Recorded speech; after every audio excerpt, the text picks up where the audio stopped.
Welcome back to the Franklin Planner Podcast. My name is George Wright III, here with my co-host, John Harding, and a special guest, Ben Kjar. Welcome to the studio. Appreciate it. Glad to be here. We are really excited today, and I want to make sure that our guests have a bit of an introduction for you, because I think they're going to be hearing and seeing your name all over the place, and so we'll do that and kind of get into it.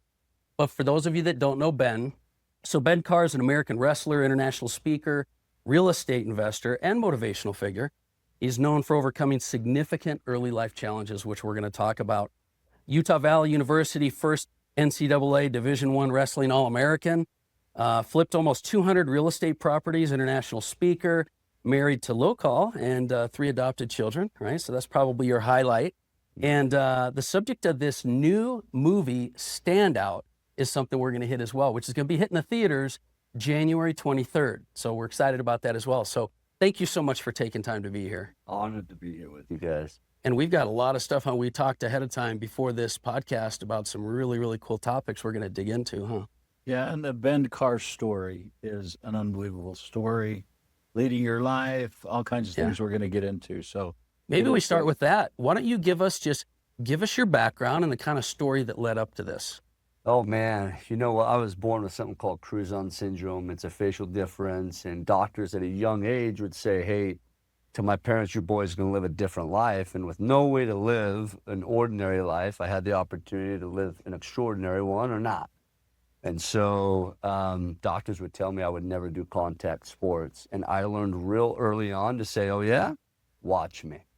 And I did. I went on to be a wrestler and went on to become a world champion.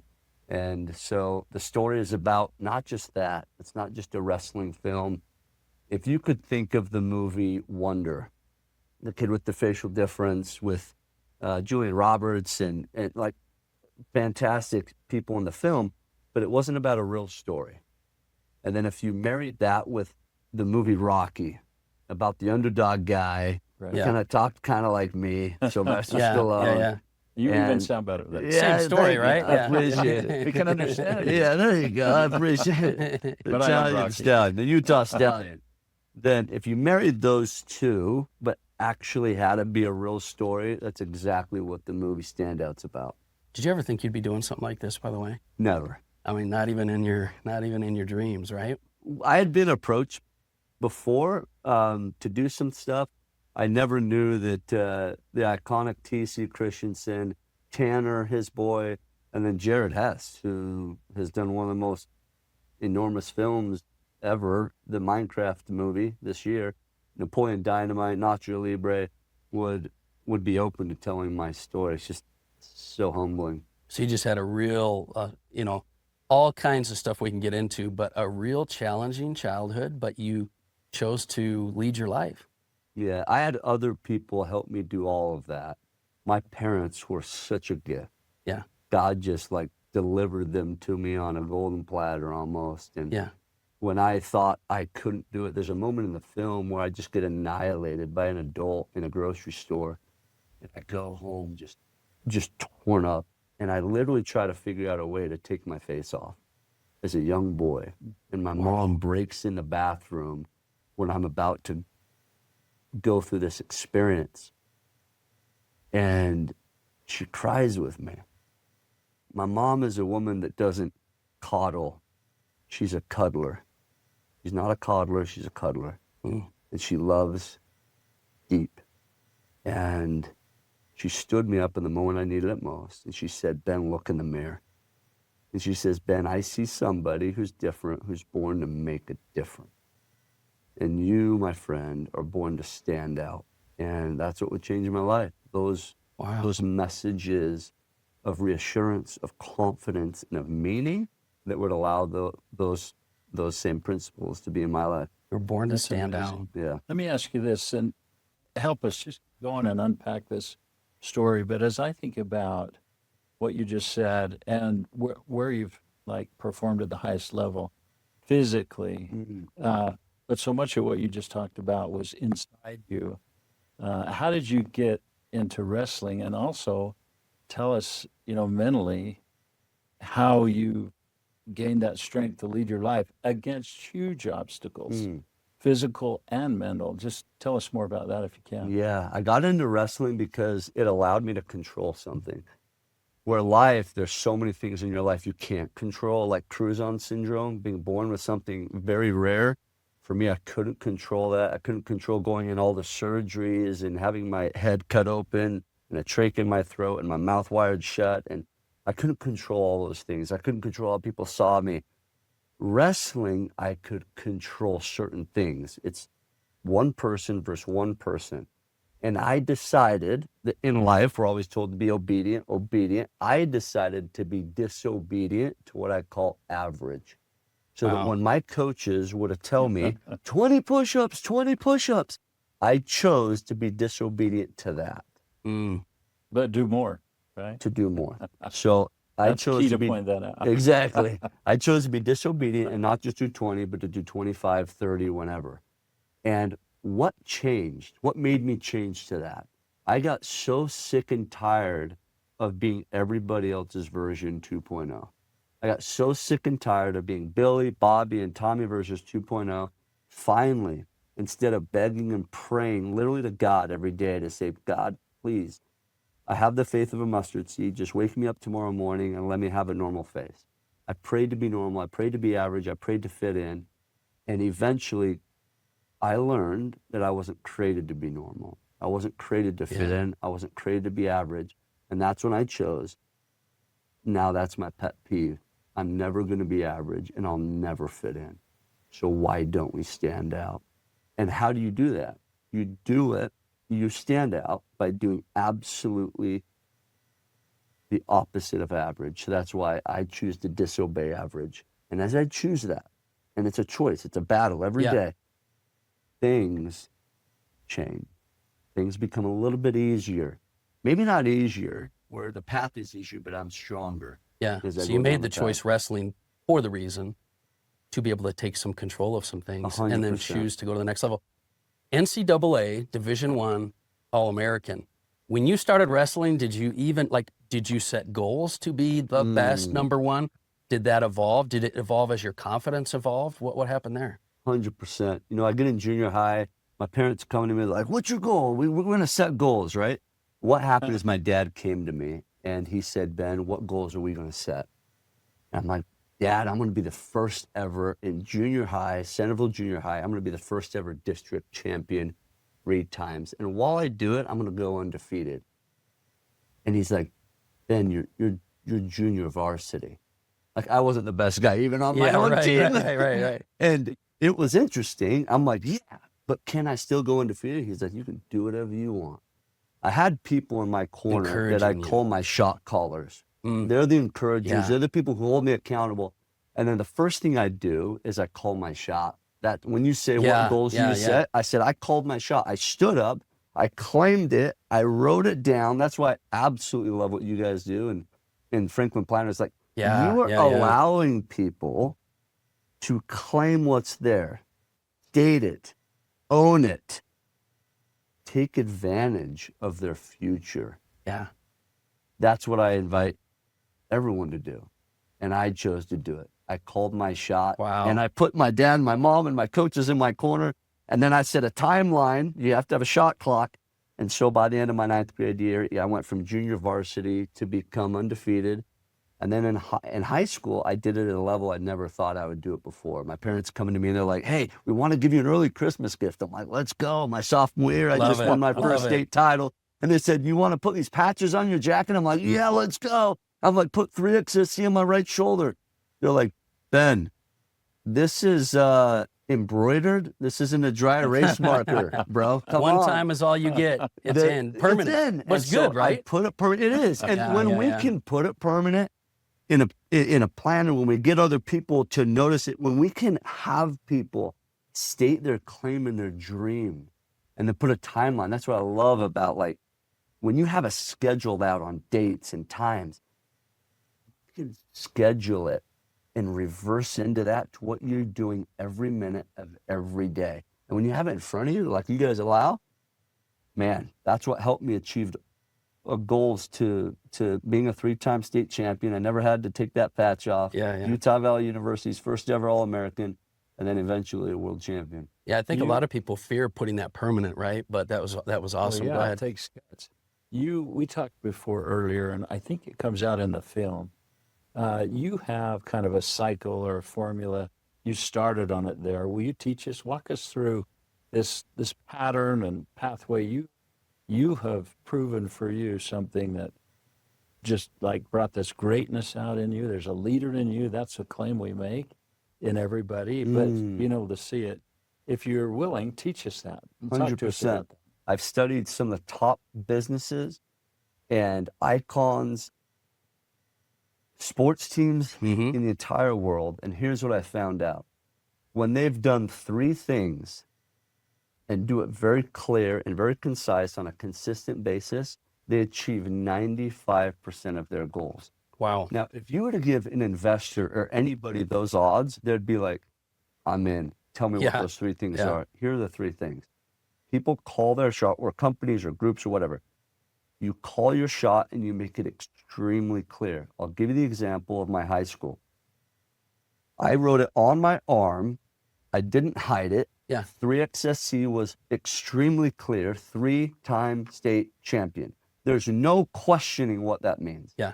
You did that when you were a sophomore. When I was a sophomore. Right. Now, I wasn't in high school as a freshman. Otherwise, I would have put 4XSC. Yeah, there you go. So my sophomore year was my first year in high school. The second thing that you get to do if you want to achieve 95% of your goals is you get to have people in your corner called shot callers. These are people that are supporters. That when you fail, because we all will fail. Right. They will be in your corner. I got my jacket my junior year, and I put it on my jacket, and I lost in region. My shot callers came out of the woodwork. When there were assemblies, when there were lunch times, when there was any moment of spare time, I was in the wrestling room. You know what was cool? My principal, Scott Tennis, didn't go to the assembly. Guess where he was at? Wow, helping you. He was in the Focused. wrestling room with me. Yeah. My teacher wasn't with his class in the assembly. He was with me. Why? First of all, he knew my goal. Yeah. When we don't write it If down. he didn't know, he couldn't be supporting you, right? Obviously. When we don't write it down and we don't tell other people, how do they show up for us? Right. But we keep it a secret, like you said, because fear of failure and fear of not being enough. And then I set a timeline. If you were to tell me you're going to be running a marathon in 15 months, we're going to set a goal out and we're going to get people involved. At that rate of 15 months on your shot clock, on your timeline, if you were to tell me you were running a marathon in 15 weeks, that changes. Yeah. As opposed to if you're running it in 15 days. Right. So each and every step is pivotal. As people have these 3 things, they have the shot clock, they have the shot clock, they put it in right, or they have the shot clock, they put a timetable on it, they have time, or they have people in their corner called shot callers, and then they call their shot. When they do those 3 things, and they're very specific about it, we are seeing crazy numbers go up in what they're achieving. I've just had the opportunity to learn about it in my life. And what I've achieved has been because of the people in my life that have been in my corner. And that's the biggest difference. Well, and I hope if you're listening to this, you really took note, because I think a lot of times people will hear things like that. Call your shot, get your shot, your support, your shot caller. Yes. And then your timelines. And they think, oh, I got that down. But they didn't publicly put it out there. They just think they have supporters. And so I see that intricacy that you have. So the success is always there's clues, right? Yes. And what you just said was critical, because I think a lot of people, they think they kind of put the goals out there, they write them down. They maybe have some supporters, but they haven't really put it out there. And the deadlines, and this goes back to, Franklin Planner 101, right? This is figure out what matters most, put some timelines daily towards it. Well, So there's I really nothing love better that. than Franklin. Like, here's the thing. How often, you guys have been around for how long, right? 40 years. 40 years. Yeah. And it's just like an iconic staple. I encourage all of you guys to get your planners out. Write down your goal, which we often do. But make it so clear that there's no mincing words, like there's no question of what that is. Set the timeline. Yeah. The planner already has the timeline. when you place it on those dates, it tells you, here's what we don't do. In your planner, open it up and put on the side who your shot callers are. And then during these those are your great dates, support, right? Your champions, yes, people they're not, your guys were not, the men and women, they were not like professional motivational speakers or athletes Every day. themselves, right? They were people around you. And I think as people listen to this, your story is so amazing. Who were they? Like, just give us examples. I'll tell you who they weren't first, Oh, that's good. and then I'll tell you that's who good. they Who were. are they not, Yeah. and who are they? Yeah. The people that drove me nuts, pet peeve, are the ones that were willing to sit in the audience and just cheer with their popcorn in hand. I don't need those people. Yeah. Here's why. They're not willing to do it with me. I'll give you an example. My coach would be up in the corner in the practice. He'd say, all right, we're doing a competition. Here we go. And then they would drop before it would get hard, a push-up competition, let's say. Yeah. And then they would sit back and cheer me on. But it was hard for me to listen to them and connect with them because they didn't know hard. My coaches, my teammates, they were doing it with me. Yeah. As a parent, our kids will sometimes listen. They will always watch. I was just recently Great invited point. to a private mastermind where just a few people were there, and they're really high-level successful people. And I encourage them to do this. Guys, you're so successful, it's easy for you to point at your kids and say, do this. I said, when was the last time you allowed your kids to cheer you on? When was the last time you allowed your kids to hold up a poster when you're running a marathon and to say, let's go, Daddy? But even more importantly, when was the last time you told your kids and you said, let's go, instead of saying, you should Go do do. this. Yeah. Go do. When's the last time it was a let's go thing? When was the last time it was a let's do thing? To bring it full circle, my shot callers were the people who were doing it with me. Right. It was my coaches, it was my teammates that were like, Ben, I know you have this goal being a 3XSE. Tomorrow morning at 7 o'clock, I'm going to be there. You want to come with me? Let's achieve together. When we're achieving together, when we get out our planners and we're writing it down together, those are your battle buddies. Right. Those That's are so the people in the critical. foxhole with you. Yeah, that's critical. It's so interesting you say that because I think a lot of people, they lose track that when you struggle the most is when you need certain people, and it's just not validation and cheerleaders. You need someone that you had said you didn't necessarily, couldn't take it the same way from someone that wasn't helping you, but when they were in the trenches doing it with you, it meant more to you. It meant more to you to get that kind of validation. I'm curious, kind of switching gears a little bit, your daily rituals for success. Like what did, you have these core principles that these 3 principles that you talked about.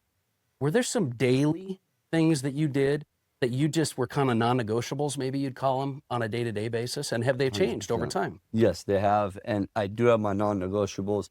And it's important to note this. I don't do my non-negotiables the day of. I do them the day before. Ooh. So when you open, like, no joke, I open up the planner, I open up the schedule, and I'm always doing it 2 different times. My Sundays are my days that I plan. I open up my planner, and I write down everything that happens on that week. And then the night before, I reschedule. And I'm like, just to verify, check in, and I do it again for the next morning. My morning routine is the most important. When people call me and I'm in my workout, and by the way, my workout's with my wife, and it's pivotal for certain reasons. And where we work out, we don't bring our phones with us. And everybody in the workout room is doing the same thing. So it's not like I lose 20 minutes when someone comes up and says, hi, buddy, I just want to chat with you. Phones are away, nonstop.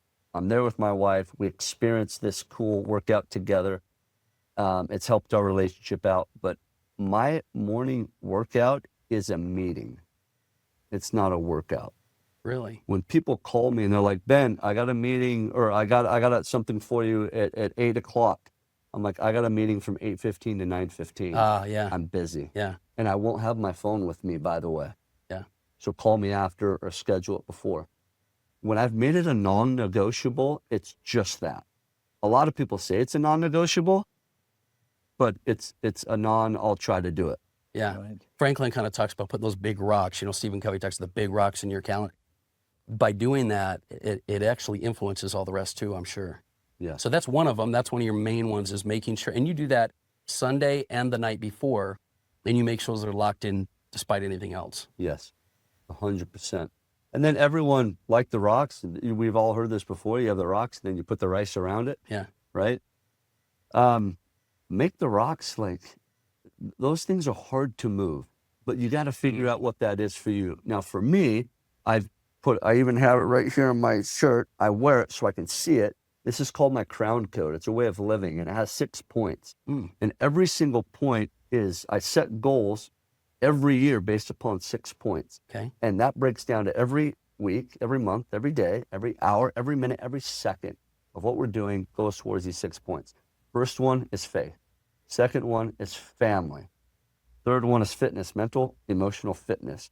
Fourth is finance. Fifth is fun. And last one's fulfillment. So every single thing is based upon this crown code way of living. Yeah. And those are the most important. I strive that when I have open time or available time, I try to go to priority number one, which is my faith, with my family, with myself, and with my deity. And then family, and then you go down the line. Yeah. And so every time I have free time, I always check, what haven't I done to do these things? And I like how you keeps put me in fun and line. fulfillment in there, though. That's kind of nice. Yeah. You have to keep your wife around. We would call those, and I know you do too. I mean, you just listed your principles. Really, you're built on timeless principles and your values. I'm interested, this movie, and I know we're going to talk about it, but I'd like you to give us some stories. You look at you now, and you're the guy with the movie. Your story is amazing, and that goal that you wrote on your letter jacket, right, has come and gone, and you've shared the principles. But what are you calling now? What's your shot ahead? And you mentioned the time where your mom kind of rescued you by holding you. Give us an example. People may or may not have what you have, but it's always a combination of obstacles of physical and mental, emotional, spiritual, some way facing this. How have you been able to use those principles you shared with us and over deal with the difficulties that just come at all of us? And if you can, tell us a little bit about the movie, and I know we'll get there, but give us some stories, because this is so helpful. Any individual trying to lead your life, it's so relevant. But then you're leading teams. We have people that are leading teams, and if you're not at work, you're at home, you're trying to make a difference. It seems like those obstacles come regardless. Yeah, and because the people listening to the show, there'll be teams and individuals, but we like to lead your life from both team and individual levels. So those stories would be great. Totally. So I got done with what I thought was achieving my dreams, becoming Utah Valley University's first ever All-American. They would retire my singlet. You can see it over there. I thought I was living on top of the world. I get into parenting, and I know a lot of you guys out there are just that, parents, maybe even some grandparents. And I got to that point, and I'd stepped off the mat for 10 years. I'm sitting at my buddy's event in Florida. His name's Russell Brunson. And he has a guy get up on stage named Ed Milet. He's a world-renowned speaker. And he said something as I'm sitting in this seat that would rock my soul. He said, one of the most insidious forms of child neglect is parents not living their dreams and accomplishing their potential. I had heard that, and I thought, am I doing child abuse to my kids by not showing them how to reach my potential? Yeah. That's what I heard. I just got done with my kids' first season of wrestling, and I had been the dad in the corner that my kids had never seen compete. And I was the one saying, do this, do that. do, not let's do. I would take my kids home after, and they'd be listening to me, and they're like, Dad, what do you know about wrestling? I'm like, touche. They'd never seen me. A few months later, I signed up for national wrestling tournament. And I got on the mat, first time in 10 years, and my kids watched me. Wow. When I speak, I show this video of my kids in the corner, yelling in the corner at nationals. My daughter yells, "World champion, champion of the world." I had never, ever That's awesome. thought about going to the world championships, and I went. Wow. I'll sum up the story with this. I get out to Greece. My kids are 3 years old. We take them international flights. I get out there. We get sick. I end up competing, and I felt good. I get to the finals. And everyone, all of us out there, are afraid to call our dreams because of fear of failing. Yeah. And I had that, and we all have it. But how many of us allow it to just absolutely play in our lives so much to where it suffocates us? Yeah. Right? Well, I get to the finals against Azerbaijan, and I'm ahead, 1 minute left. And my kids are in the corner. Champion of the world. I'm about to be a champion of the world. I'm ahead, 1 minute left. I'm like, let's go. And then the fear of failure. Oh, wow. The fear of not Even with all your winning. experience and winning, Yep. it comes, right? It comes. It comes to the best, to the best. It comes, and what do we do? Well, I didn't do anything. I lost. The guy came back, beat me, and I took a picture. My wife took a picture of my son, my oldest boy, and he's bawling as I come off the mat because he sees me disappointed. I thought he was bawling because I lost. I go back to the apartment that night, terrified. I even waited to go back because I felt I'd let my family down. Yeah. And this is why we don't put ourselves out Yeah. there. This is why we don't write it down. This is why we don't schedule it. When I went back, I came back to the apartment to this. My 3 kids with the silver medal on, running around with the American flag over their shoulders, yelling Wow. champion of the world. I was just lucky enough that a few days later in Greco-Roman, before it was freestyle, that I had one more shot. And I just made one commitment, and that was it.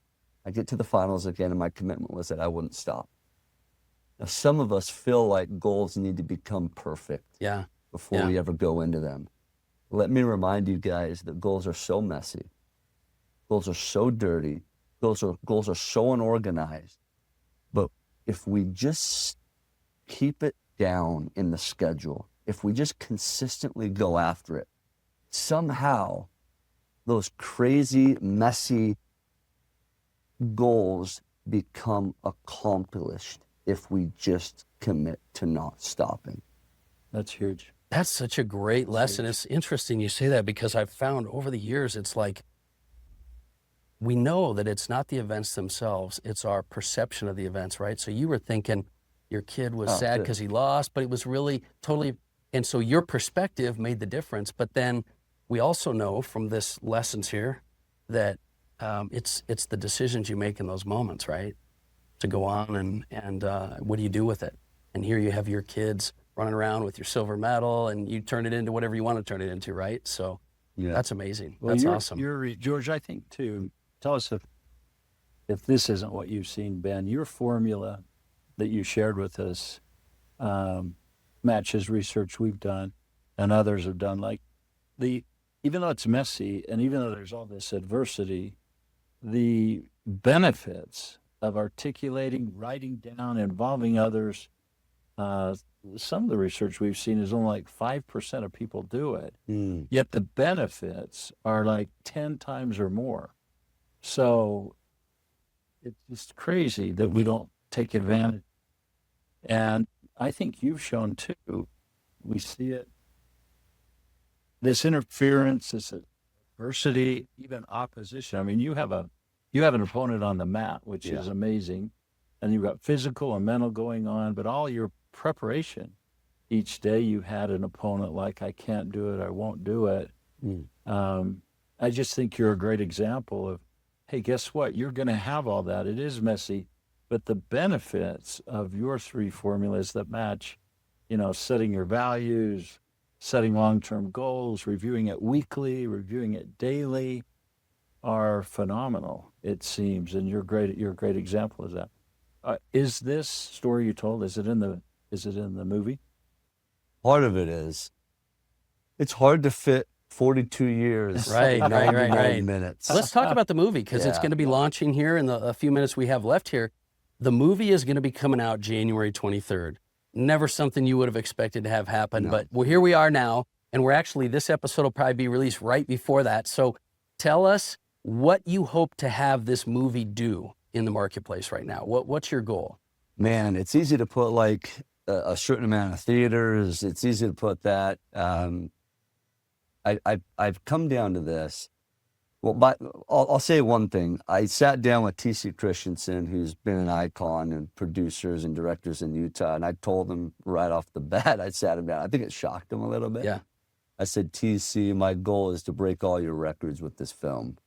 And it started out really early on. We'd never been to any film festivals. That was your 3X on your... That was my 3X. Right. Yeah, and he just kind of chuckled. He's like, shot. What an arrogant little kid, right? And Tanner, his boy, is the director, and he's on the film as a producer, and they're both icons. And I have some big goals, but beyond that, here's the goal that really excites me. There's little Bens out there in the world.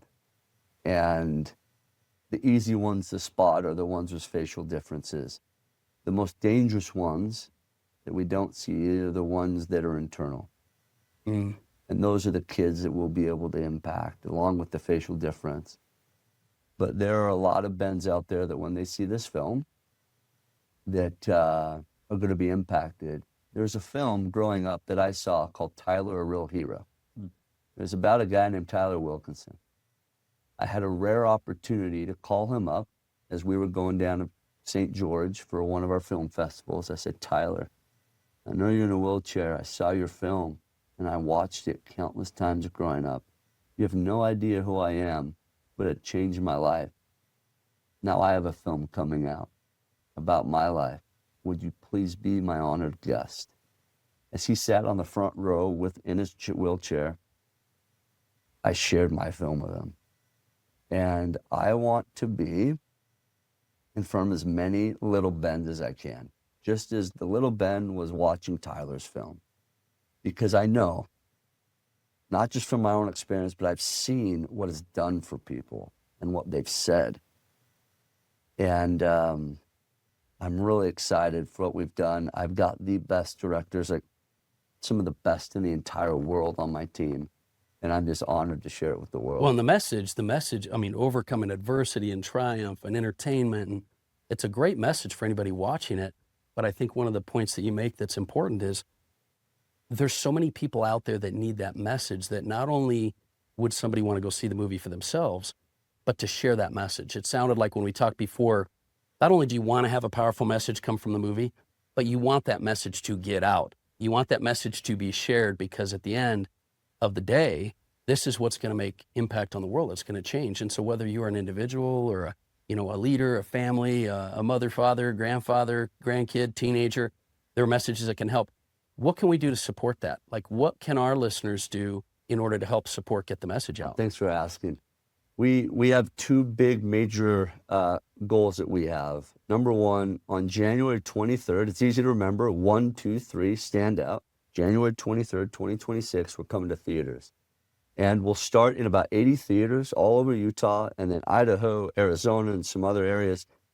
And theaters will test us based upon how many seats we fill that first weekend, January 23rd and 24th. Okay. And depending on how we perform, of people showing up, they'll be willing to take it into other markets. Got it.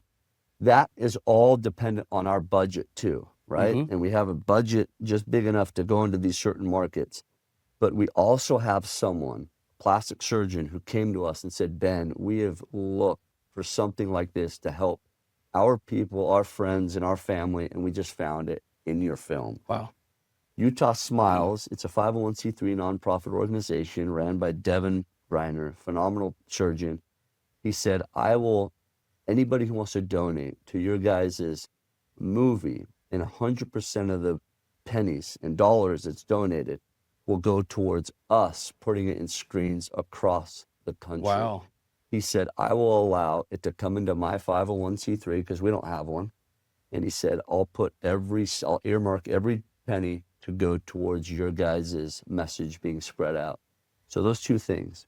Number one, get to the film on the theaters on January 23rd, January 24th. And number two, if you have the wherewithal to donate, and if you have that blessing to be able to give money and not give it to Uncle Sam and have a tax deduction, 100%, it's going to go to the 501c3, that would just mean the world, and that would help us change other people's lives. And share the message, yeah. Well, we could put some links in the show notes as well. Yeah, well, you have any final thoughts here before we go?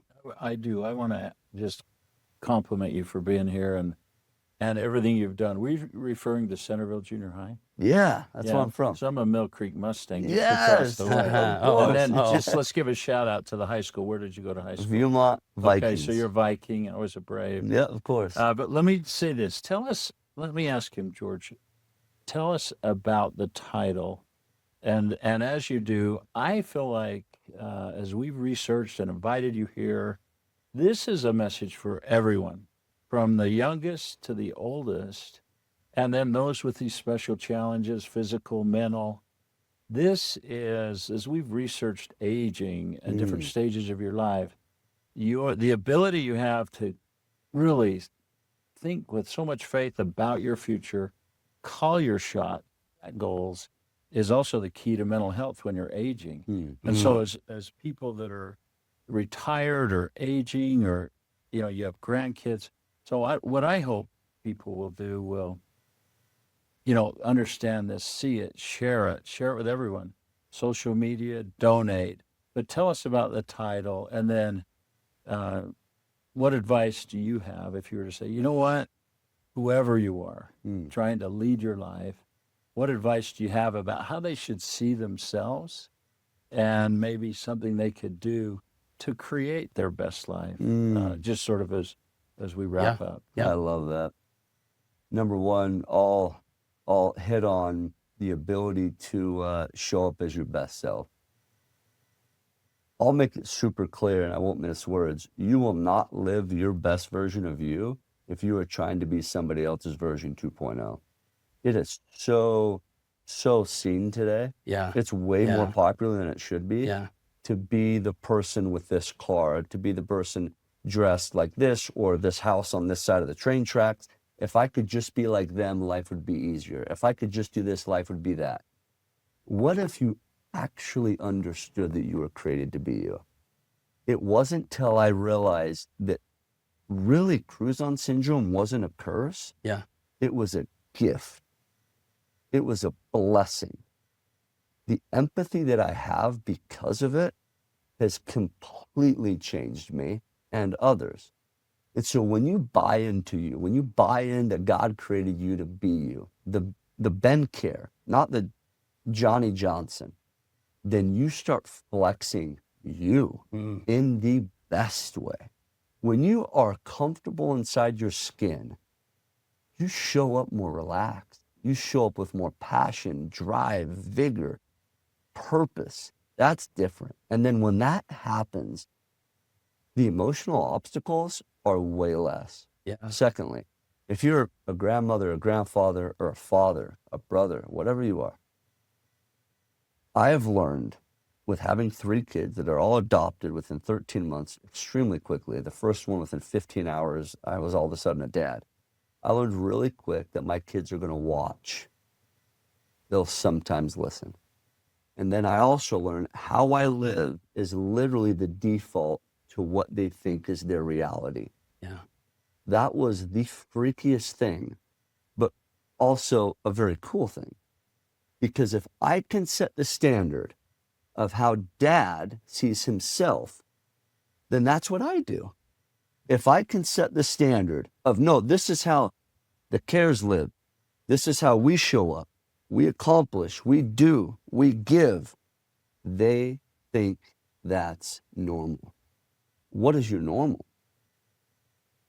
What are the standards you're setting in your own family? I love that.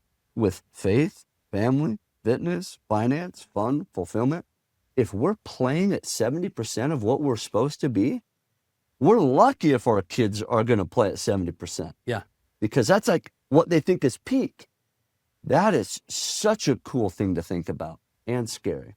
And anybody can do this. Anybody. You control over this. I think that, yeah, I've heard that in what you've said.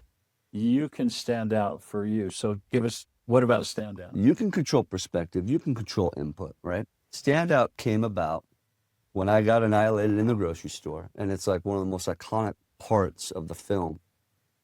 I go home and I try to figure out the way to take off my face. And my mom breaks in and she stands me up to the mirror. And she says, Ben, you're born to make a difference. That's why you're different. Everybody is going to beg for attention. Nowadays, we see it on social media. You don't have to do that, Ben. You're going to get attention anyway. And I've seen you, when you had that attention, you've hid. You've hid your light behind the bushel, per se, in the biblical sense. Ben, you ain't born for that. Get out from behind the bushel and stand out.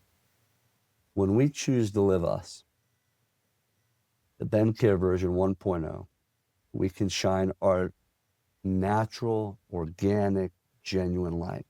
People nowadays more than ever see through the BS of fake. When we can be genuine and passionate and confident in who we are, man, you just attract some pretty cool things in your life, and you'll be sent to other people that need you. That's when life starts. That movie title is so great because it's not just, you would think from looking at the poster that it's your pinnacle, standout champion, but it was almost a manifesto for you that your mom gave you when you were young. And so having that ability to stand out, be you, like you said, be your best version, not someone else's 2.0. That's amazing. Thank you for being here with us. Yeah. This has been amazing. Well I appreciate you. And listen, if you're listening to this, remember, 1, 2, 3, January 23rd, Standout. Go check it out in theaters. And, we just want you to remember that it is never too late to start living that life that you're meant to live. And when you take charge and do the things that Ben talked about, it's going to make a big difference for you in your life. Thank you. We'll talk to you soon.